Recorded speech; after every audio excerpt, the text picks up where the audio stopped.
welcome Chief Justice Roberts to administer the presidential oath of office.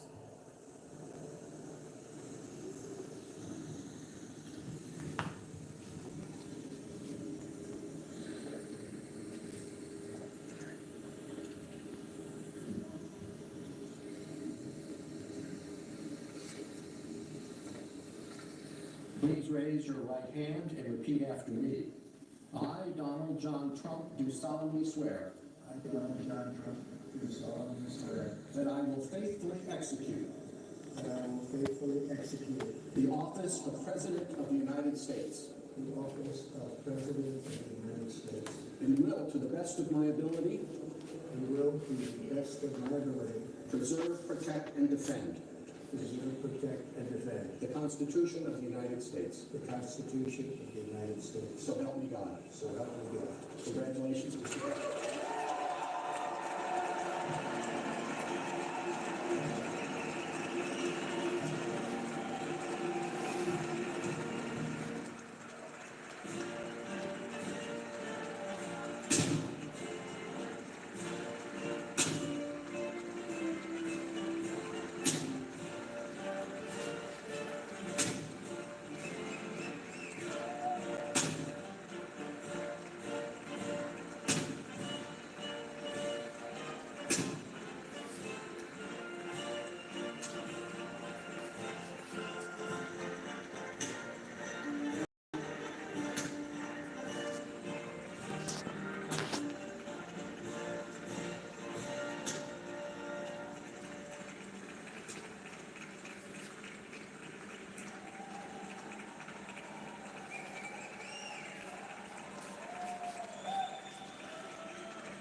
చెప్తాను tights తోటి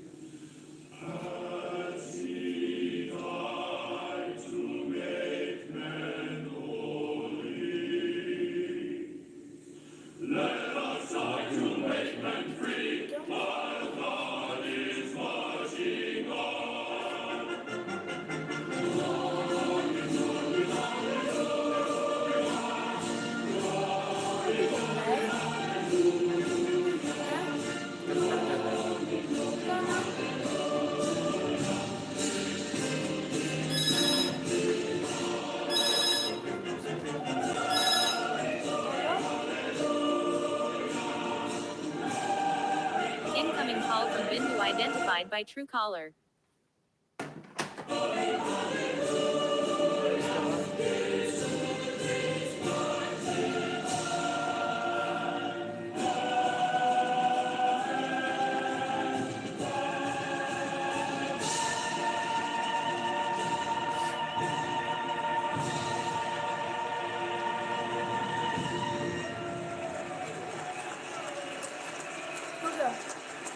थोड़ा हो जाएगा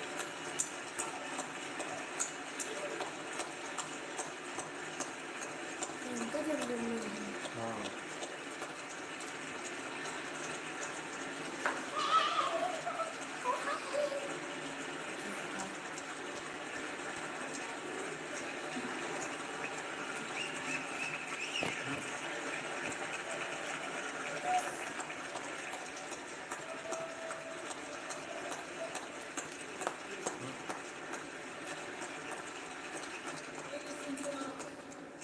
It is my honor and pleasure to introduce to you the 45th and the 47th President of the United States of America, Donald J. Trump.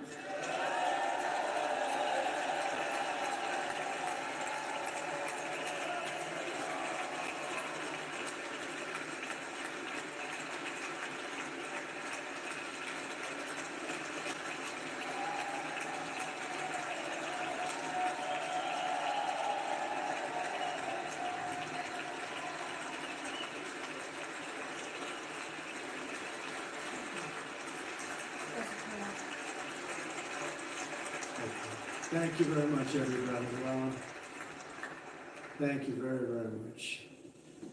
Vice President Vance, Speaker Johnson, Senator Thune, vice president Chief Justice Roberts, Justices of the United States Supreme Court, President Clinton, President Bush, President Obama, President Biden, Vice President Harris, and my fellow citizens.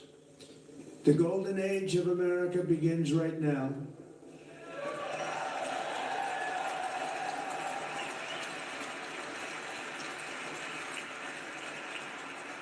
From this day forward, our country will flourish and be respected again all over the world.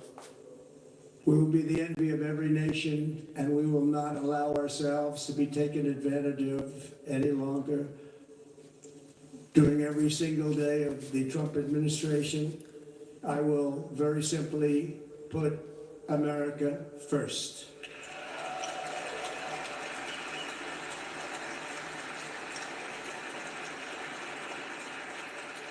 Our sovereignty will be reclaimed. Our safety will be restored. The scales of justice will be rebalanced. The vicious, violent, and unfair weaponization of the Justice Department and our government will end.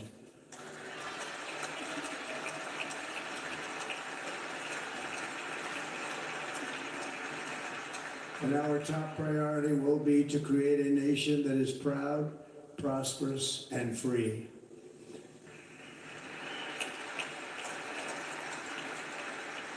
America will soon be greater, stronger, and far more exceptional than ever before.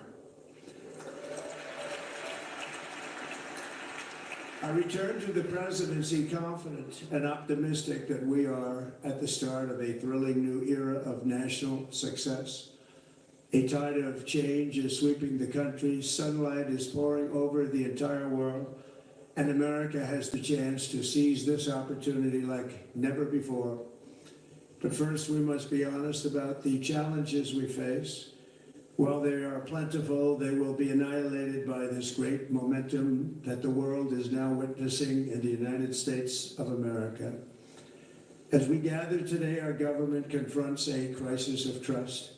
For many years, a radical and corrupt establishment has extracted power and wealth from our citizens while the pillars of our society lay broken and seemingly in complete disrepair. We now have a government that cannot manage even a simple crisis at home, while at the same time stumbling into a continuing catalog of catastrophic events abroad. It fails to protect our magnificent, law-abiding American citizens, but provides sanctuary and protection for dangerous criminals, many from prisons and mental institutions that have illegally entered our country from all over the world. We have a government that has given unlimited funding to the defense of foreign borders, but refuses to defend American borders or, more importantly, its own people. Our country can no longer deliver basic services in times of emergency, as recently shown by the wonderful people of North Carolina, who've been treated so badly.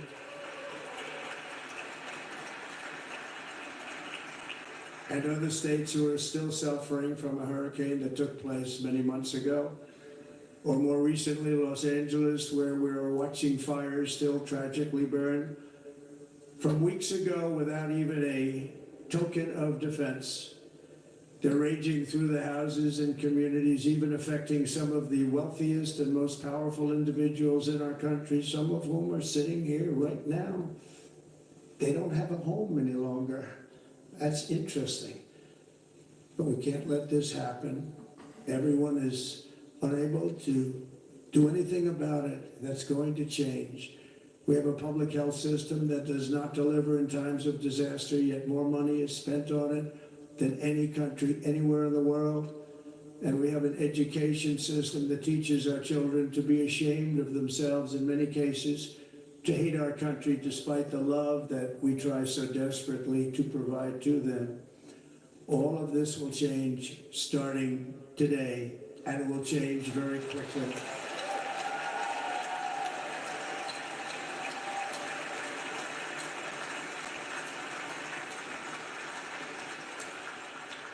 My recent election is a mandate to completely and totally reverse a horrible betrayal and all of these many betrayals that have taken place, and to give the people back their faith, their wealth, their democracy, and indeed their freedom. From this moment on, America's decline is over.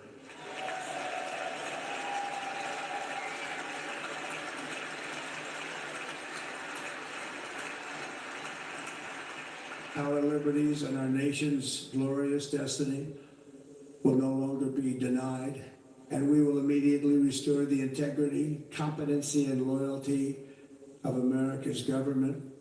Over the past 8 years, I have been tested and challenged more than any president in our 250-year history, and I've learned a lot along the way. The journey to reclaim our republic has not been an easy one, that I can tell you. Those who wish to stop our cause have tried to take my freedom and indeed to take my life. Just a few months ago in a beautiful Pennsylvania field, an assassin's bullet ripped through my ear. But I felt then, and believe even more so now, that my life was saved for a reason. I was saved by God to make America great again.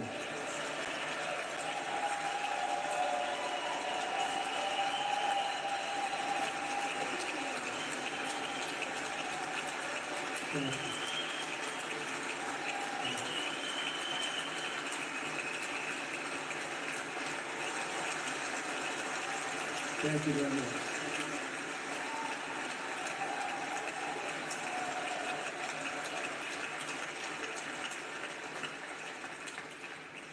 That is why each day under our administration of American patriots, we will be working to meet every crisis with dignity and power and strength. We will move with purpose and speed to bring back hope, prosperity, safety, and peace for citizens of every race, religion, color, and creed. For American citizens, January 20th, 2025 is Liberation Day.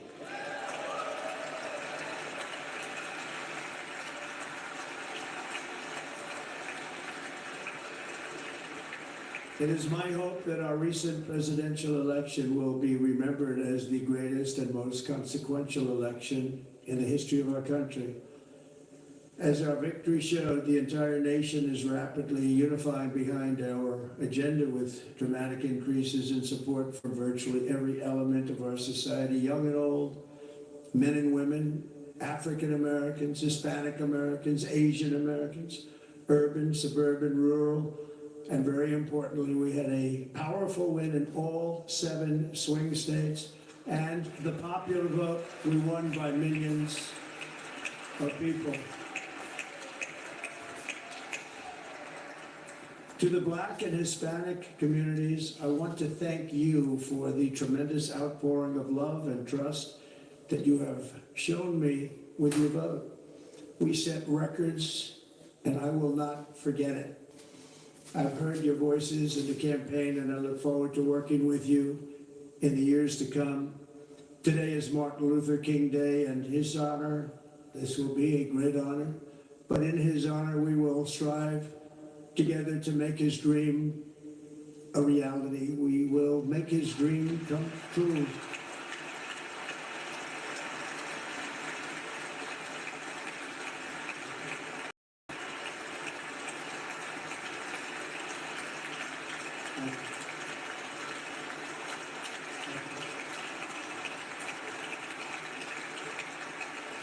National unity is now returning to America, and confidence and pride is soaring like never before.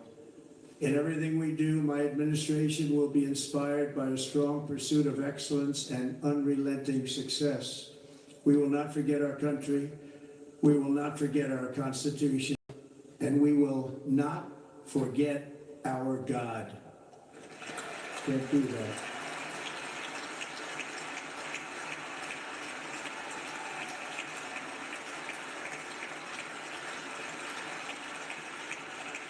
Today, I will sign a series of historic executive orders. With these actions, we will begin the complete restoration of America and the revolution of common sense. It's all about common sense. First, I will declare a national emergency at our southern border.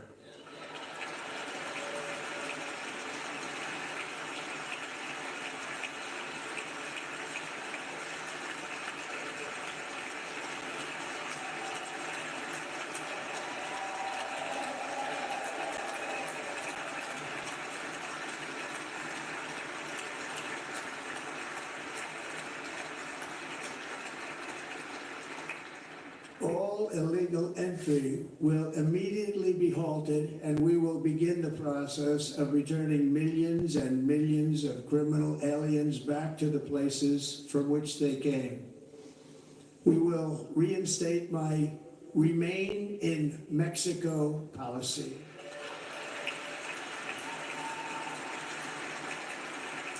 I will end the practice of catch and release. And I will send troops to the southern border to repel the disastrous invasion of our country.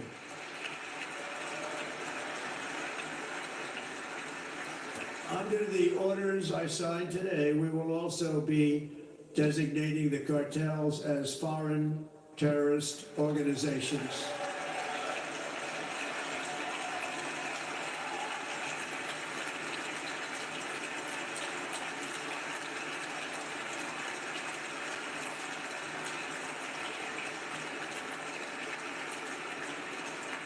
and by invoking the Alien Enemies Act of 1798, I will direct our government to use the full and immense power of federal and state law enforcement to eliminate the presence of all foreign gangs and criminal networks, bringing devastating crime to U.S. soil, including our cities and inner cities.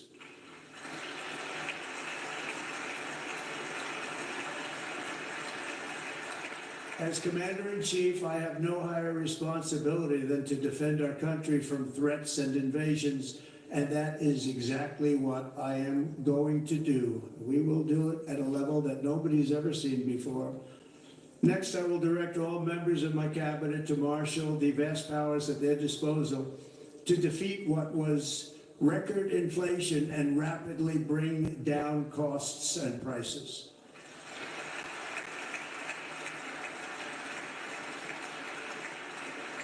The inflation crisis was caused by massive overspending and escalating energy prices, and that is why today I will also declare a national energy emergency. We will drill, baby, drill.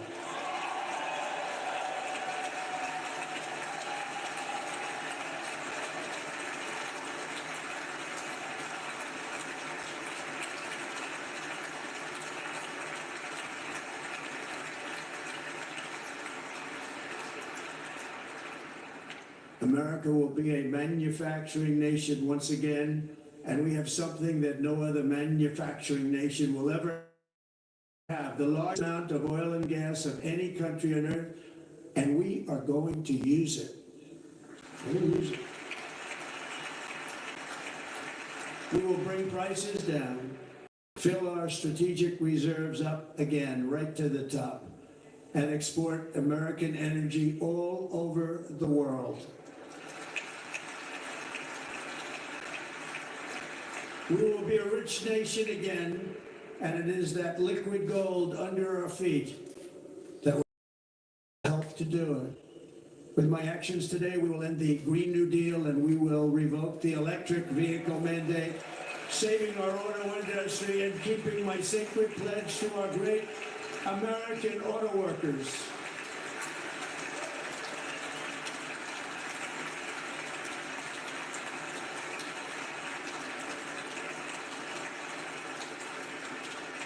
In other words, you'll be able to buy the car of your choice. We will build automobiles in America again at a rate that nobody could have dreamt possible just a few years ago. And thank you to the auto workers of our nation for your inspiring vote of confidence. We did tremendously with their vote. I will immediately begin the overhaul of our trade system to protect American workers and families. Instead of taxing our citizens to enrich other countries, we will tariff and tax foreign countries to enrich our citizens.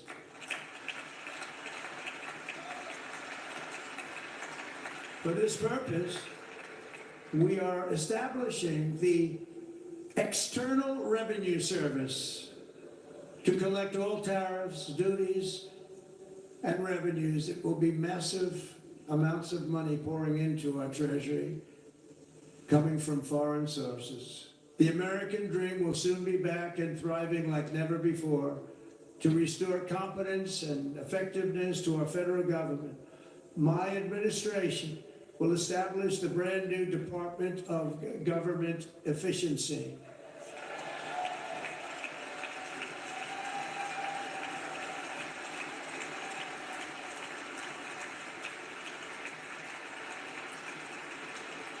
After years and years of illegal and unconstitutional federal efforts to restrict free expression, I will also sign an executive order to immediately stop all government censorship and bring back free speech to America.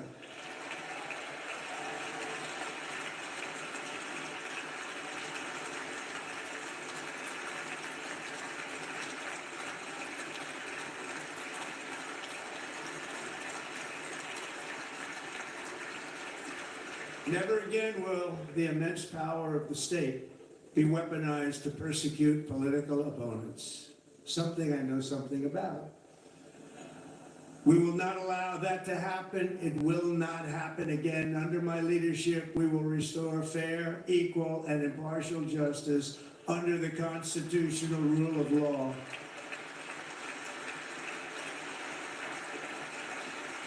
And we are going to bring law and order back to our cities. This week, I will also end the government policy of trying to socially engineer race and gender into every aspect of public and private life.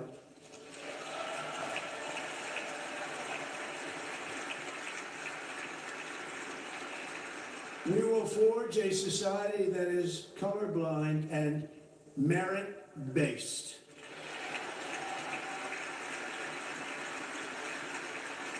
As of today, it will henceforth be the official policy of the United States government that there are only two genders, male and female.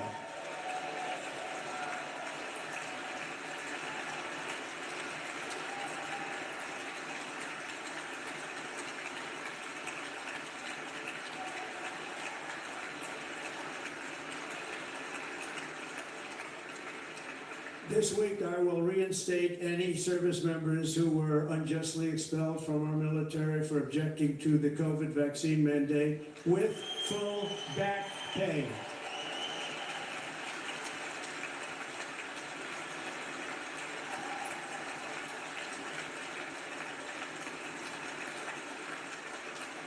And I will sign an order to stop our warriors from being subjected to radical political theories and social experiments while on duty. It's going to end immediately.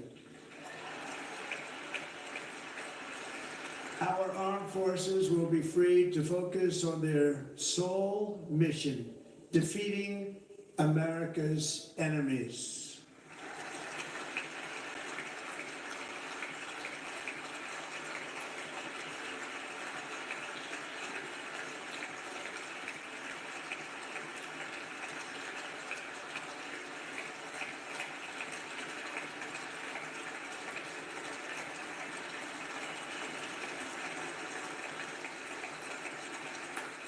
Like in 2017, we will again build the strongest military the world has ever seen. We will measure our success not only by the battles we win, but also by the wars that we end, and perhaps most importantly, the wars we never get into.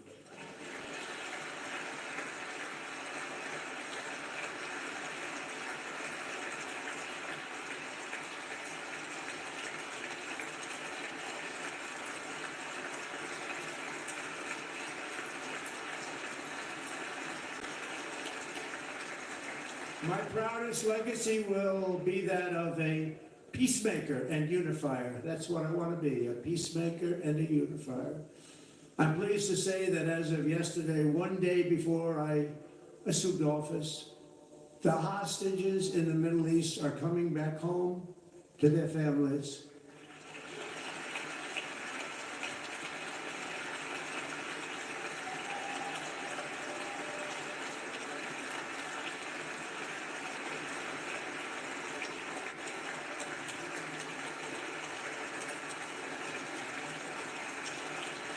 And America will reclaim its rightful place as the greatest, most powerful, most respected nation on earth, inspiring the awe and admiration of the entire world. A short time from now, we are going to be changing the name of the Gulf of Mexico to the Gulf of America, and we will restore the name of a great president, William McKinley, to Mount McKinley, where it should be and where it belongs.